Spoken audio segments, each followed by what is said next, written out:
नमस्कार विद्यार्थियों एवं आपका स्वागत एवं अभिनंदन है। आज का जो हमारा विषय है भारतीय समाज। तो भारतीय समाज में हम लेते हैं विविधता में एकता।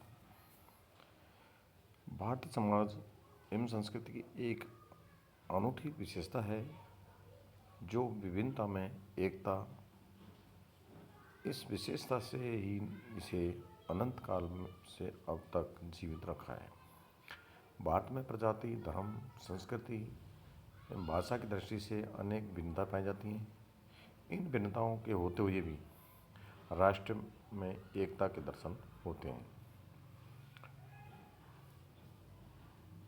राधा मुखर्जी ने भारत की एकता को प्रकट करने वाले पंडित जवाहरलाल नेहरू के उदाहरण का उल्लेख किया है। उन्होंने कहा है कि भारत का सिंहासनावलोकन करने वाले भारत की अनेकता और भिन्नता से बहुत अधिक प्रभावित हो जाते हैं। वे भारत की एकता को साधारणता नहीं देख पाते। युगों युगों से भारत की मौलिक एकता और उनका महान एवं मौलिक तत्व रहा है। 5 या 6 हजार वर्ष पूर्व सिंधु घाटी की सभ्यता उत्तर में फली फूली और कदापि दक्षिण भारत तक फैल गई। इतिहास के इस प्रभाव से अगणित जातियां, विजेता, तीर्थयात्री एवं छात्र एशिया की ऊंची ऊंची भूमि से भारत के मैदान के सैर के लिए आए, जिन्होंने भारतीय जीवन, संस्कृति और कला को प्रभावित किया। इसी देश में विलीन हो गए। इन संपर्कों से भारत में परिवर्तन हुआ, किंतु उसकी आत्मा मौलिक रूप से पुरानी रही। यह तभी संभव हुआ जब मौलिक एकता की भावना की जड़ें गहराई तक हो, उन्हें नवागंतुकों ने स्वीकार किया है। इस कथन से स्पष्ट होता है कि भारत में भिन्नता में एकता प्राचीन काल से विद्यमान रही है और एकता घुला मिला है। भारत की भिन्नता में एकता के दर्शन जिन क्षेत्रों में किए जाते हैं वो इस प्रकार से हैं। सबसे पहले हम लेते हैं भौगोलिक विभिन्नता में एकता। तो भौगोलिक दृष्टि से भारत में अनेक भिन्नताएं, विषमताएं हैं। उष्ण एवं समशीतोष्ण उष्णकटिबंधों की जलवायु का प्रदेश है। चेरापूंजी में वर्ष में लगभग 600 सेंटीमीटर वर्षा होती है, तो दूसरी तरफ राजस्थान के थार में मरुस्थल में 5 सेंटीमीटर से कम वर्षा होती है। घने उपजाऊ एवं कम उपजाऊ दोनों ही प्रकार के प्रदेश यहाँ पाए जाते हैं। उत्तर में हिमालय पर्वत है, उसके मैदानी भाग है। दक्षिणी भारत एक पठारी एवं प्रायद्वीप प्रदेश है। उत्तर में बद्रीनाथ, दक्षिण में रामेश्वर, पूर्व में पुरी, पश्चिम में द्वारका भारत के धार्मिक तीर्थ स्थल हैं जो सभी देववासियों की एकता के सूत्र में बांधते हैं। देशवासियों में जन्मभूमि के प्रति अगाध प्रेम पैदा करते हैं। माता भूमि पुत्रो एवं पृथ्व्या, ये मतलब मेरी पृथ्वी माँ है और मैं उसका पुत्र हूँ। जननी जन्म भूमिश्च स्वर्गदापि गरिमेषु, जिस धरती पर जन्म लिया है वह स्वर्ग के प्यारी है। दूसरा है ऐतिहासिक विविधता में एकता। तो प्राचीन काल से भी भारत में विदेशियों के लिए मुख्य आकर्षण केंद्र है। इसके प्राकृतिक वैभव, धन संपदा, प्रसिद्ध के कारण विदेशी भारत में आने का मोह त्याग हो सके। फलत विदेश में लोग भारत में आते हैं और आते रहे। कुछ इसे लूट कर ले गए और कुछ कई धर्मों के प्रजातियों के लोग यहाँ बस भी गए। तो इनके इतिहास से भिन्नता का होना स्वाभाविक है, किंतु जब ये भारत में स्थायी रूप से बस गए तो उन्होंने एक सम्यंत संस्कृति का निर्माण किया और प्राचीन समय से ही विभिन्न धर्मों, जातियों एवं संस्कृतियों में एक समान भारतीय इतिहास का निर्माण किया गया। तीसरा है धार्मिक विविधता में एकता। तो विभिन्न धर्मों की जन्मभूमि है, किंतु जैन, बौद्ध, सिख, ईसाई धर्मों का उदय भारत में हुआ है तथा इस्लाम और ईसाई धर्म में विदेशों से यहाँ आए। प्रत्येक धर्म ने कई एवं संप्रदाय पाए जाते हैं, उनके नियमों एवं मान्यताओं की अनेक भिन्नताएं होती हैं। पूरे देश में हर भाग में शास्त्रीय संस्कृति के कुछ विशिष्ट पहलू दृष्टिगोचर होते हैं। भारत में न केवल हिंदुओं के लिए ही पवित्र भूमि है, यह सिख, जैन और बौद्ध धर्म के अनुयायियों के लिए भी पवित्र स्थल है। मुसलमानों और ईसाइयों के भी भारत में अनेक तीर्थ स्थान हैं। विभिन्न धार्मिक समूहों में जाति प्रथा पाई जाती है और इनमें सब में एक समान सामाजिक वृत्ति दिखाई देती है। भारत में गांव बहुजातीय एवं बहुधार्मिक भी है। उत्तर प्रदेश में हिंदू काश्तकार और मुसलमान भूस्वामी, हिंदू भूस्वामी और मुसलमान काश्तकार पाए जाते हैं। कर्नाटक के रामपुरा गांव में कुछ हिंदू बड़े भूस्वामियों के काश्तकार और नौकर मुसलमान थे और मुसलमान जमींदारों के काश्तकार थे और नौकर भी हिंदू थे। किंतु आम के बगीचों के मालिक थे, किंतु मुसलमान आम का व्यापार करते थे। जब भी किसी समुदाय के लोग धार्मिक आर्थिक क्षेत्र में कुशलता प्राप्त करते हैं और दूसरों के धर्मों में उनके उपभोक्ता का ग्राहक बन जाते हैं।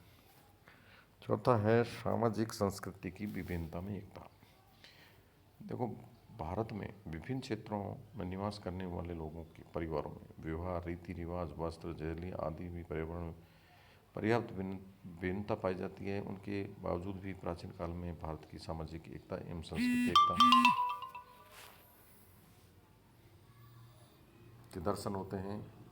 संयुक्त परिवार प्रणाली, जाति व्यवस्था, वर्ण व्यवस्था, कर्म व्यवस्था, धर्म व्यवस्था आदि संपूर्ण भारतीय समाज में प्रारंभ से ही मौजूद रहे हैं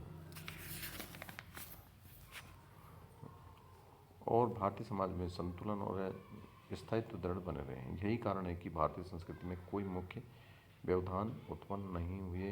ये कहा जा सकता है कि परिवर्तन सांस्कृतिक व्यवस्था के अंतर्गत हुआ है, न कि सांस्कृतिक व्यवस्था की। दूसरे शब्द में कुछ संशोधन को छोड़कर मूल रूप में प्राचीन सांस्कृतिक एवं सामाजिक मूल्य और मानक आज भी बने हुए हैं।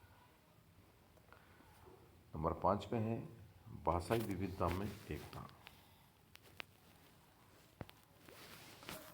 भाषाई विविधता एकता में भारत में कई प्रकार की भाषाओं एवं बोलियों का प्रचलन आदिकाल से ही रहा है। हिंदी, उर्दू, कश्मीरी, पंजाबी, सिंधी, गुजराती, राजस्थानी, बिहारी, उड़िया, कश्मीरी, मराठी, तेलुगु, तमिल, कन्नड़, मलयालम आदि भाषाएं भारत में विभिन्न भागों में बोली जाती हैं। भारत की इस विविधता के उपरांत भी सभी भाषाओं पर एक संस्कृति का प्रभाव होने के कारण उनमें एक रूपता पाई जाती है। संस्कृति भाषा ने पूरे देश में हिंदू शास्त्रीय संस्कृति के वहन का कार्य भी किया है। त्रिभाषा फार्मूला के अंतर्गत शिक्षण संस्थाओं में छात्रों में हिंदी, अंग्रेजी व अन्य किसी अन्य प्रांत की एक भाषा सिखाई जाती है, जिससे विभिन्न भाषाभाषियों के बीच में एकता के भाव पैदा हुए हैं। भारत में राज्यों में वर्तमान संरचना भाषाई आधार पर भी की गई है, तो भाषा सामूहिकता का आधार होने के बाद साथ एक सांस्कृतिक प्रकटना भी है।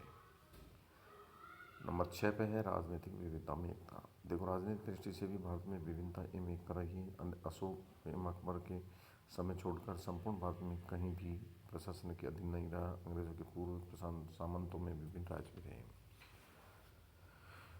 अंग्रेजी काल के शासनकाल में भी भारत के बारे में सारे देश एक ही सरकार का शासन रहा। स्वतंत्रता के बाद सारे देश में एक प्रजातांत्रिक सरकार की स्थापना हुई। विभिन्न प्रांतों में प्रांतीय सरकारें रहीं। दूसरी और प्रांतों के मिलकर के भारत संघ का निर्माण भी किया। यहाँ एकता का प्रदर्शन चीन एवं पाकिस्तान के आक्रमण के दौरान हुआ, जब भारत की विभिन्न जातियों एवं धर्मों से संबंधित था तथा विभिन्न भाषाभाषी लोगों की एकजुट होकर के इन युद्धों का सामना भी किया। नंबर 7 में है प्रजातीय विविधता में एकता। तो प्रजातीय दृष्टि से भारत को विभिन्न प्रजातियों का अजब अथवा पात्र कहा जाता है। यहाँ विश्व की प्रमुख 3 प्रजातियाँ श्वेत, पीत और काली एवं उनकी उपभाषाओं के लोग निवास रहते हैं। उत्तरी भारत में आर्य प्रजाति का और दक्षिण भारत में द्रविड़ जाति का प्रमुख है।